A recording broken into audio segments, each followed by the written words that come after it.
Thank the committee for putting me this part of the program. These are hard acts to follow and I'm sweating. Okay, the speaking copy of the paper is 22 pages, so I want to abbreviate it, and thankfully I've had enough coffee in me I can talk fast. I would like to thank Paula Westwood though first.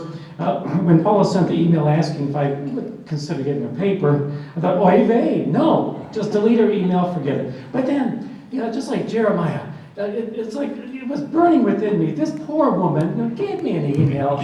She's such a good pro-life activist. Can't you think of something, even though you're a retired English professor, can't you think of some connection between literature, or English, grammar, and rhetoric, and technological issues? And I did. This paper focuses on the rhetorical quality of anti- and pro-life websites. Material will be presented in the following order. First, the paper will examine standards which IT professionals recommend for websites. Second, a summary of key aspects of the Aristotelian and Rogerian methods of argumentation will be presented.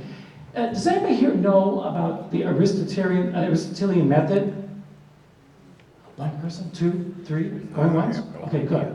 I can say whatever I want to then about it. How about the Rogerian method of argumentation? Carl Rogers? One person? One and a half? One, two? No, one. Okay.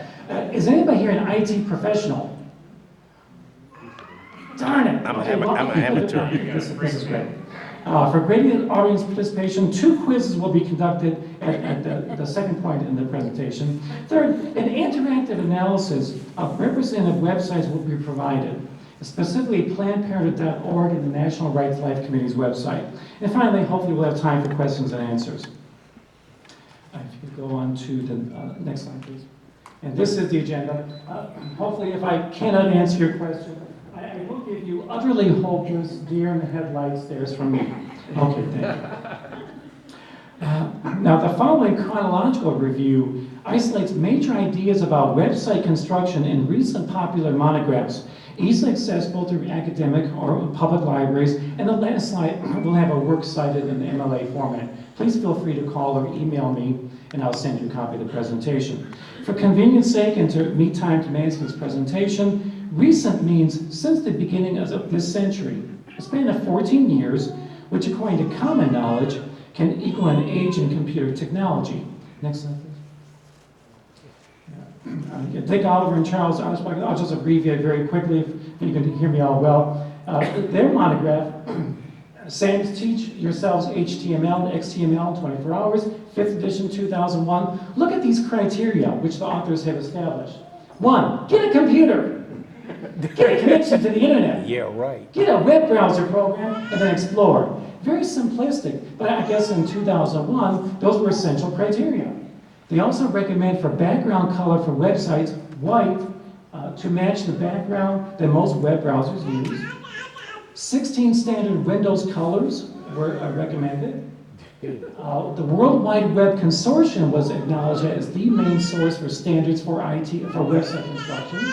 W3.org, and then an unofficial site, Web Pages That Suck, which identified healthcare.gov as the worst website for 2013. Okay. Page 4. Okay, good. 2 suggestions by Oliver and Aschbacher address rhetorical aspects more than technical. And by rhetoric, of course, I think everybody knows that rhetoric means the art of persuasion. It doesn't just mean political people fighting with each other. And these authors' recommendations are as valid today as before. The first page that a visitor sees should always begin by explaining what the site is about and provide enough introductory information to hook the intended audience, while getting rid of anyone who really has no interest. In all aspects of your site design, keep in mind the following fact.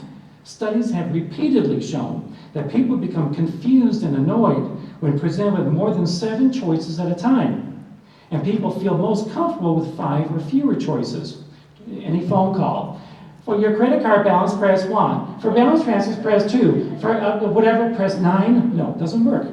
Therefore, you should avoid presenting more than 5 links either in a list or as graphical icons next to one another, and never present more than 7 at once. Next page, please. I'll just abbreviate this. we're moving up to 2009 now. Mark Bell's monograph, Build a Website for Free. His premise is to keep things as simple as possible on your website. Allow 15% of the website page as a header, the top portion. Another 15% is a footer. Those of us who write papers, students, us old 55-year-old people, we have a header and footer that we use in our documents, right? Mm-hmm. And the magic 4 colors, red, yellow, black, and white. Color theory is so important. I think it's axiomatic now that people identify these colors with certain emotions. When you see the color red, what do you think? Kill somebody. Audience participation. Want to kill somebody. Kill, red, anger, blood, right. passion, martyrdom. When you see the color white, what do you emotionally perceive? I see purity. Unless you're in China, where white means evil. How about in China, red is good luck. That's why it's red China. Black, the color of death. Also, after 5, professionalism, right? You wear black. Okay, moving on. Next slide, please. Technically, Bell encourages developers to answer 3 questions about the planning stage of their website production. And these should go into our pro-life websites. Consider these questions. Why am I building this website? What are the website's goals? Either informative, educational, argumentative, action-oriented. Whom, the error is in the original, whom do I want to visit my website? Mm-hmm. If you want pro-lifers only to visit your website, okay. But how about the anti-lifers, or the mushy middle? The second major point of Bell's work, content should be personal, high quality, and unique. People love to identify with the websites. That's why narratives, for example, on post-aborted women websites really hook mothers who come to the website for some affirmation. I want to brief, slide 8. Yes, okay. Matthew McDonald, in 2009, another publication, has some really interesting domains for you to consider. DomainDirect.com, do you know you can buy your own website? How many of you have websites? Oh, preaching to the choir. Yes. I don't, but I want to get my $14.97 and purchase drjeffkoloze.com someday. Did you know there's something called the Open Directory Project? I'm sorry that it's dmoz.org. If you consult McDonald's book, you can look and obtain more material about that. You can add your URL, your Uniform Resource Locator, directly on Google. I spoke with, I think, Stephanie about this before, Stephanie Kreider, that sometimes Google's search engine omits certain websites, but you can add your website, your URL, directly to Google to have more hits, to have more people access. That's our website. That's google.com/add URL. We need a And then there's a program with Amazon, the affiliate program, where apparently you can give commentary on different websites and be paid for it. You might want to investigate that. Next slide. There is a formal listing of standards for websites under the entry Web Page Design in the Dictionary of Computer and Internet Terms 2013. 1, decide on the purpose of your web page. Plan for maintainability. When you croak, who will take over your website? If you want people to visit your website repeatedly, put something useful there. If you're like me, when I open up my Mozilla, I have 9 tabs that automatically open up. Catholic Distance University, Notre Dame, WallStreetJournal.com, WSJ.com, and various other pro-life websites. Do not draw attention to the wrong things. Remember that you do not have a captive audience. Studies show that, especially millennials, if the page doesn't load within 2 or 3 seconds, they're off to another website. If you're 55 years old and the page doesn't load in 3 seconds, I'm off to another website. Remember, some people still use older browsers. Use dark type and a white background for anything the reader may need to point out. Attach links to informative words, not just the word here. Okay. Next slide. People viewing this site might be able to read this better. The second source repeats what Oliver and Ashbacher identified as significant elements in their 2001 research. This time, Oliver himself, in a 2014 chart, directly addresses rhetorical matters much more than technical ones. Oliver's recommendation regarding a headline text breaks. A headline, rule, or image every 40 to 100 words is consistent with contemporary thinking about reading activities. Students for several decades have shied away from reading solid blocks of text, especially if it's boustrophodonic, left and right margins, is that the right word? Left and right margins perfectly linear. And a tendency to avoid such blocks has transferred to their lives beyond academia. The 2 to 4 thematic colors, and the two fours written as one word on their website, there is in the original, suggestions further consistent with contemporary color theories. Monochromatic websites are fatally boring, and polychromatic ones, while interesting for persons with attention deficit, are annoying to ordinary readers. I'm not being funny, there's research on it. The recommendation that 50% of a page should be blank space. Blank space.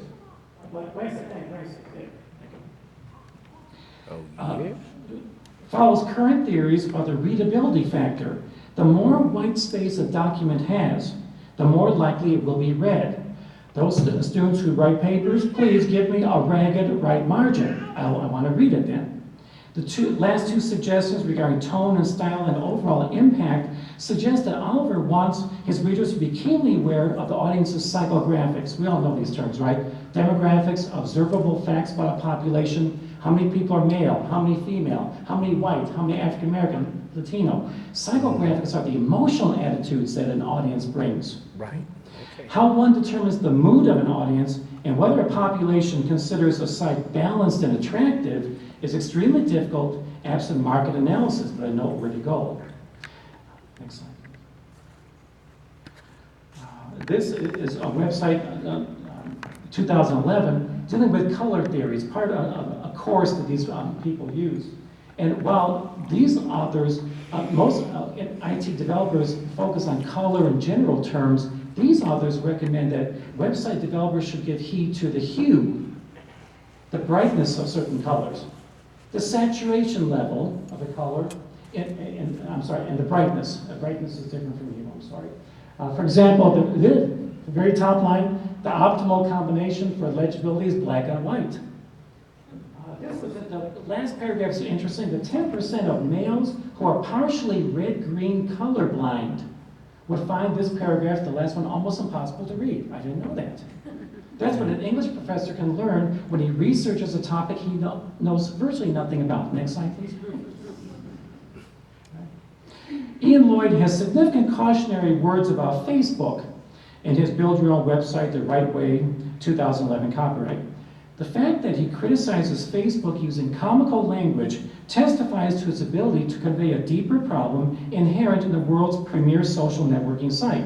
Just as Jupiter sits there in our solar system, sucking in most of the errant space dust and asteroids that swing past it like some astronomical vacuum cleaner, Facebook, in this moment, monstrous in size, not nature, or not always, presence, drawing in ever more people, and for many people, once they arrive, they're content to never leave.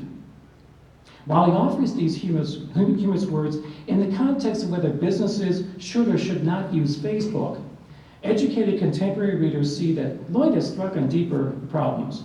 Younger people use social networking services like Facebook, but cannot communicate well face-to-face. English professors can testify that writing skills fall victim to an audience raised on texting abbreviations and emoticons. Ironically, one can be socially networked with thousands of Facebook friends or LinkedIn connections, yet be the loneliest person on the planet without human interaction.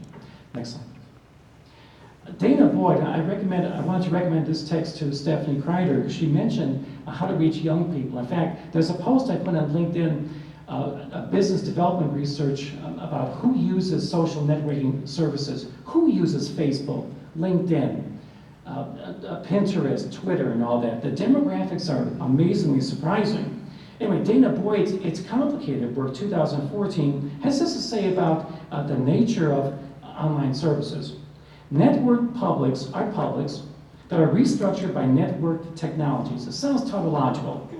As such, they are simultaneously the space constructed through network technologies And two, the imagined community that emerges as a result of the intersection of people, technology, and practice. The two highlighted words in the stipulative definition suggest several challenges for any website developer, one of which depends not only on the study of demographics, but also on psychographic factors. How does one attempt to reach an audience which uses social media and internet connectivity as a way to express themselves and their sense of community? How does one know how to convey a controversial position to an audience whose worldview may be either unknown or diametrically opposed to that of the web developer, more specifically for pro-lifers? How does one communicate a life-affirming message to an audience which may be unfamiliar with or hostile to life affirmation when the media they are constantly exposed to, broadcast television, background radio at work or in public places, anti-life? Page 14, okay, I'll just abbreviate this. The second contentious thing that Boyd says concerns Wikipedia. How many of you have ever heard of Wikipedia? Oh, yeah. Know about them. Oh, great! How many of you use Who don't know Wikipedia about as a preliminary source for research? Well, a little bit. How many of you use Wikipedia as a preliminary source for research for academic papers? Just the numbers fall off. But things are changing. Boyd argues that Wikipedia can be a phenomenal educational tool, but few educators I met knew how to use it constructively. Unlike other sources of information, including encyclopedias and books by credible authors, whether they're hard copy or online, the entire history of how users construct a Wikipedia entry is visible. By looking at the history of a page, a viewer can see when someone made edits, who did the editing, and what the user edited. By looking at the discussion, it's possible to read the debates that surround the edits. Wikipedia isn't simply a product of knowledge, it's also a record of the process by which people share and demonstrate knowledge. And this is a constituent feature of the millennial generation. Baby boomers like me go to a library, a brick and mortar library, get a book and read it, turning pages. A millennial might get a book, online book, scan the pages, but maybe he or she will have consulted Wikipedia first and the bibliography at the end there. Next one. 10 minutes. 10 minutes. Very quickly. 11 minutes. 11. Oh, one back. Okay. The Aristotelian method, very simple, devolves on 4 key concepts in alphabetical order. Ethos, the credibility of the author or the speaker or the writer. If you can believe what someone says to you because he or she has credentials, that person has ethos. Kairos, the appropriateness of the situation. Sometimes you just don't say certain things. I mentioned in my paper that I'm not going to go into a mosque and talk about Islamic terrorism. The audience might not be open to that. It's not a proper situation. Logos, the use of logic and the avoidance of logical fallacies. And then pathos, emotions. It's proper to use the right amount of emotions when you're trying to persuade someone. The result of the Aristotelian mode is to convince another person to adopt one's perspective. Now here's where we get some audience participation. Next time, please. Think about these scenarios. And given time, maybe I'll just skim it over. What difference would it make? How would Aristotle view a 55-year-old white male speaking before African Americans about the high abortion rate in that demographic? What are some problems you might see in terms of the Aristotelian concepts? Credibility? Why? Credibility, why? Because he'll have had a different social experience than them, such that they won't necessarily take what he has to say for granted. Okay, thank you. Next. A 22-year-old stay-at-home mother blogging about biomedical issues. What's the problem with that? Someone saw ethos? What? Not credible again? Maybe, thank you. I'm sorry, someone else what? Could it be a logos matter too? What does a 22-year-old stay-at-home mom really know about bioethical issues? She's probably in college herself. Does she have a PhD in that? Does she perform biomethical tests? No. Male activists showing bloody pictures of aborted babies before a group of agnostic millennials. Why, please? Because it wouldn't be appropriate. It would turn people off. Your colleague said kairos, it might not be appropriate, especially for a generation that wants to have consensus on things, not gory pictures. Finally, a Byzantine Catholic senior citizen woman wearing a crucifix as she speaks before a congregation of Orthodox Jews about Nazi atrocities and euthanasia. Sounds like a joke, but it isn't. What's wrong with that?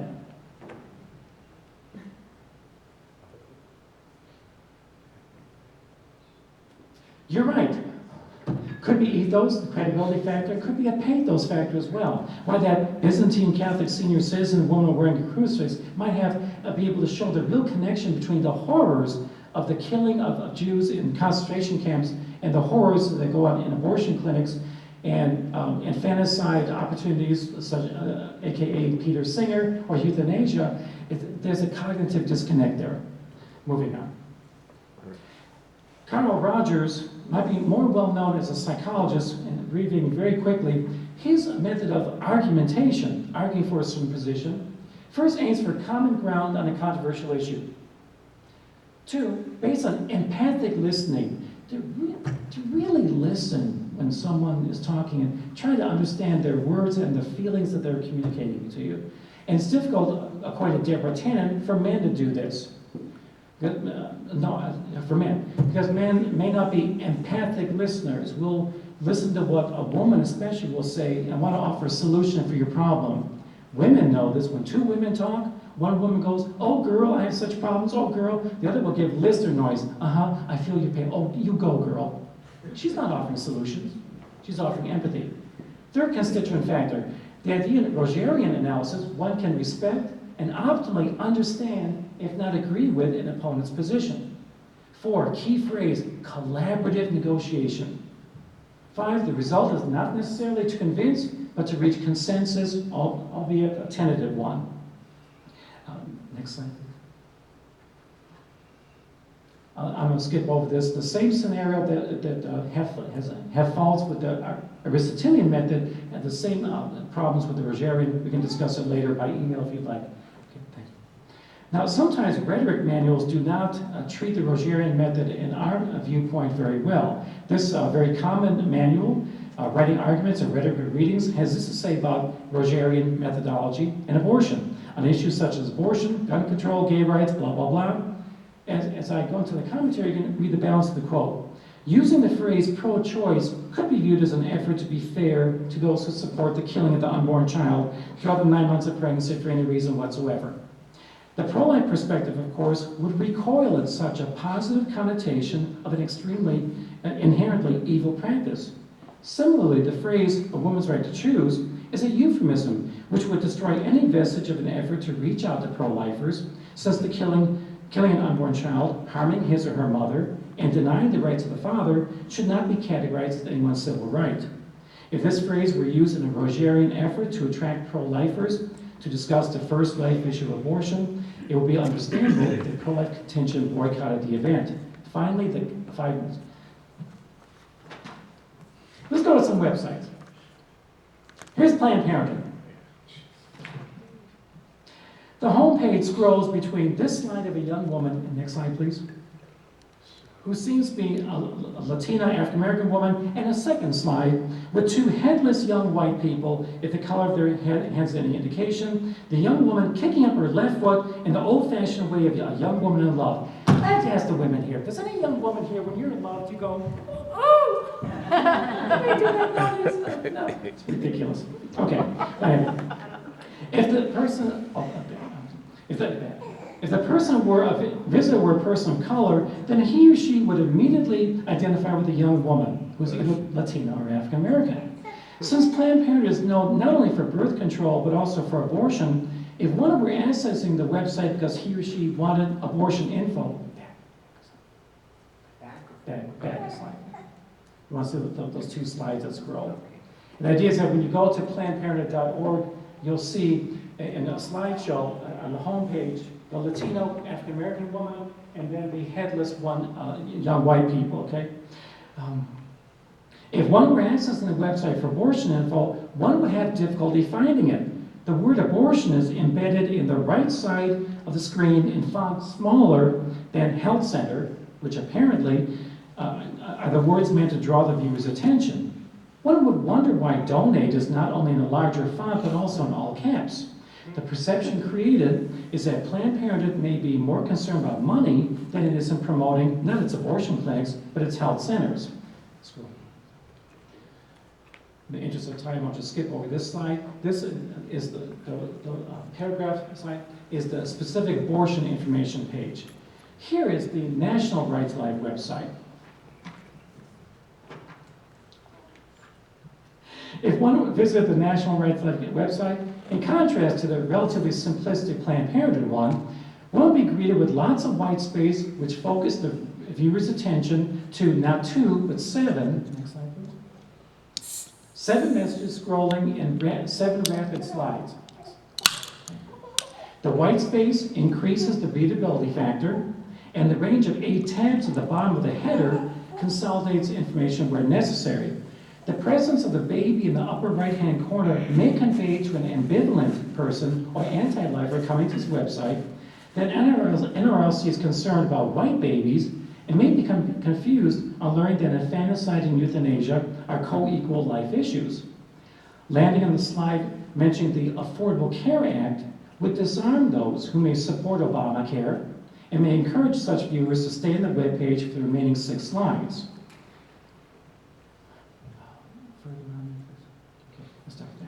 The donate slide, donate right here, the abortion info slide. The donate slide, donate being in all caps in a large font, is identical to Planned Parenthood's emphasis on raising funds, and this commonality could lead to Rogerian collaborative negotiation. Unfortunately, while Planned Parenthood obtained tax funding and foundation grants which finances abortion activities, the difference between both organizations' use of funds would jeopardize reaching such a consensus. Planned Parenthood could argue, as the National Right to Life Committee does, that donations are needed for life-saving efforts. But it would be difficult for Planned Parenthood to argue that mothers' lives are saved only because unborn children's lives are destroyed, especially since NRLC aims to save both the unborn child and his or her mother. The abortion information page, that's right here, embedded within the website may pose a problem for those accessing the page for information about clinics which perform abortions. However, since the National Right to Life Committee has information as a top priority, the page reflects that intent. A hypertext brief history of abortion is provided with quick facts. Hither. The first fact being fetological information, occupying the right side of the page. My final paragraph. Much more can be written about the rhetoric of anti and pro-life websites, just as other services provided by anti and pro-life organizations have developed beyond mere website presence, such as email lists with RSS feeds and instantaneous legislative action with links embedded within the emails and icons allowing users to transmit the legislative appeals to one's connections through Facebook, Google+, LinkedIn, YouTube, or other services. In fact, I'm a big fan now of RSS feeds. When I discovered I could actually get important messages from University Faculty for Life, my organization, or National Right to Life Committee, and get those emails in my Outlook and not sift through thousands of Twitter messages, it was just a joy. Further research is needed, though, to determine the utility of these services in the cause of restoring protection of all human life. Such research depends on more sophisticated activists who not only analyze internet and social media services, but also produce life-affirming work within those services. Medical technological advances in the late 20th century allowed humanity to understand the life of the unborn child and to perceive that even the severely comatose have active brain activity, identified with increasing sophisticated instruments. The generations of the 21st century have the privilege and opportunity to use IT technological advances to generate action to restore the first civil right to life to an even greater degree and to an even greater audience. Thank you. Next slide. The works cited list, it's an MLA format. If you have any questions, I can provide that to you by email. Thank you for your time.